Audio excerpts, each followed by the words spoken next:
নমস্কার বন্ধুরা, আমি ভাস্বতী রান্নাঘরের তরফ থেকে আপনাদের সবাইকে স্বাগত। আজ আবার চলে এসেছি একটা নতুন রেসিপি নিয়ে। আজকে আমি করে দেখাবো মোচার ভর্তা।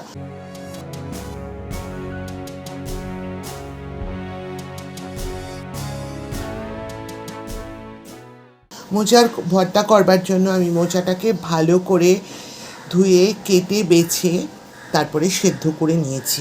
তো আমি একটা মিক্সারের বোল নিয়ে নিয়েছি, দেখতেই পাচ্ছেন বড় সাইজের বোল নিয়েছি। এবার এর মধ্যে আমি সেদ্ধ করা মোচা দিয়ে দিচ্ছি।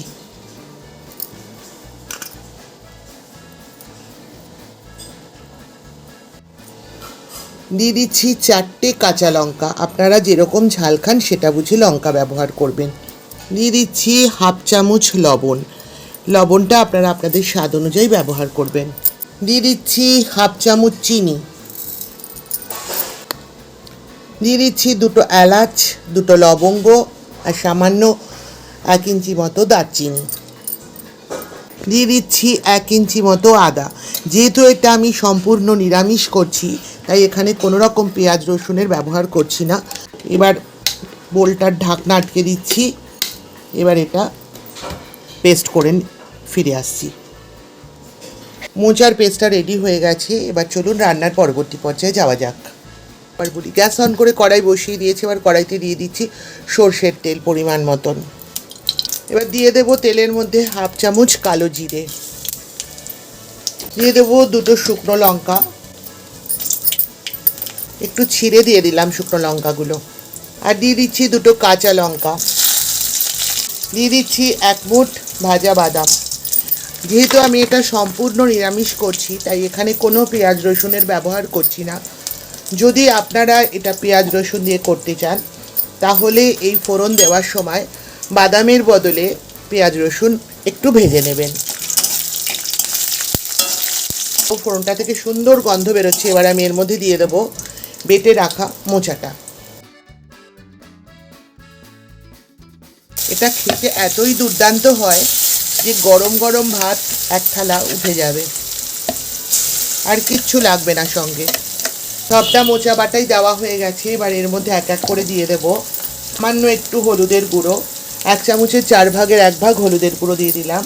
দিয়ে দিচ্ছি ছোটো চামচের 1 চামচ জিরের গুঁড়ো, দিয়ে দিচ্ছি ছোটো চামচের 1 চামচ ধনের গুঁড়ো, দিয়ে দিচ্ছি ছোটো চামচের 1 চামচ শুকনো লঙ্কার গুঁড়ো।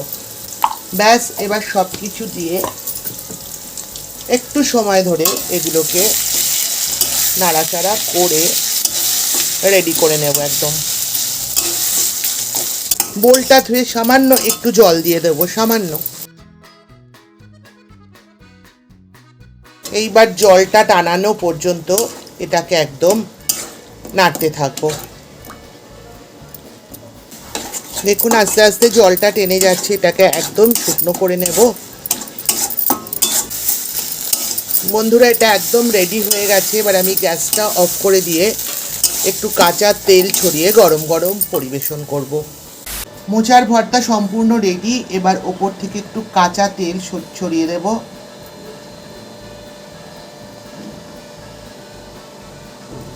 ব্যাস, গরম গরম ভাতের সাথে জাস্ট জমে যাবে।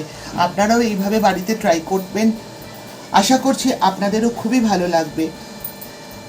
আমার এই রেসিপিটি যদি আপনাদের ভালো লাগে তবে অবশ্যই লাইক করবেন, শেয়ার করবেন, আমার চ্যানেলটিকে সাবস্ক্রাইব করে পাশে থাকা বেল আইকনটিও ক্লিক করবার অনুরোধ রইল। ভালো থাকবেন, সুস্থ থাকবেন। আজ আসি, আবার দেখা হবে এরকমই কোনো রেসিপি নিয়ে আপনাদের সঙ্গে। ততক্ষণের জন্য টাটা।